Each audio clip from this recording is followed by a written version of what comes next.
នៅភ្នំពេញមានអ្នកថតរូប freelance ម្នាក់ដែលល្បីថាគាត់ថតស្អាតហើយឈ្មោះគាត់គឺបង្ថនគាត់តែងតែប្រាប់ភ្ញៀវថាគុំញញឹមធំពេកកាមេរ៉ាថតបានគ្រប់យ៉ាងប្រហែលខែក្រោយគាត់បានស្លាប់ក្នុងគ្រោះថ្នាក់ចរាចរណ៍ឡានធំកិនតែកាមេរ៉ា DSLR របស់គាត់ត្រូវបានគេរកឃើញហើយលក់នៅផ្សារអូរស័យមានបងម្នាក់ឈ្មោះបងច័ន្ទបានទិញ DSLR ចាស់ហ្នឹងហើយពេលទៅដល់ផ្ទះគាត់ក៏ឃើញថាមានរូបរាប់ពាន់ស្លឹកនៅក្នុងកាមេរ៉ាហ្នឹងប៉ុន្តែចម្លែកថងថារូបចាស់ៗទាំងអស់ហ្នឹងមុខរបស់ភ្ញៀវបង្ថនដែលបានធ្លាប់ថតហ្នឹងគឺចម្លែកមុខនីមួយៗគឺខុសប្រក្រតីញញឹមធំខ្លាំងជាងធម្មតាភ្នែកបើកធំខ្លាំងមើលមកគួរឲ្យចម្លែកហើយនៅក្រោយមនុស្សម្នាក់ក្នុងរូបថតហ្នឹងគឺមានដូចជាមនុស្សម្នាក់ទៀតឈប់ព្រើលពីក្រោយបងច័ន្ទគឺគាត់មិនគិតឲ្យច្រើនណាគឺគាត់ដក memory ចេញហើយដាក់ memory ថ្មីរបស់គាត់ស្អែកឡើងបងច័ន្ទងើបមកគឺឃើញថាកាមេរ៉ាគាត់ហ្នឹងមានរូបថ្មីជាច្រើនប៉ុន្តែរូបហ្នឹងគឺរូបបងច័ន្ទគេងលើពុកហើយមានសម្ោលនៅជិតខ្លួនគាត់ប្រហែលថ្ងៃក្រោយបងច័ន្ទក៏ត្រូវបានស្លាប់ក្នុងគ្រោះថ្នាក់ចរាចរណ៍នៅផ្លូវ60ម៉ែត្រតែគេរកឃើញកាមេរ៉ាគាត់ហ្នឹងក៏ដាក់តាមខ្លួន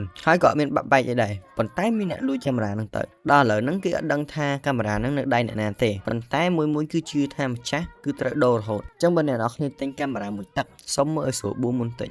បំបត្តិមុនក្នុងរយៈពេល7ថ្ងៃជាមួយនឹងបតុមម៉ាស់គឺជាផលិតផលធម្មជាតិមួយដែលមានអ្នកប្រើប្រាស់ដល់ទៅ10000នាក់ជាងដែលល្អសម្រាប់មុនរោក្រហមស្នាមនិងកន្ទួលបើអ្នកនរគ្នាប្រើ7ថ្ងៃអត់ប្លែកគឺសងលុយវិញហើយអ្នកនរគ្នាអាចរកទេបាននៅលើ Instagram បតុម Official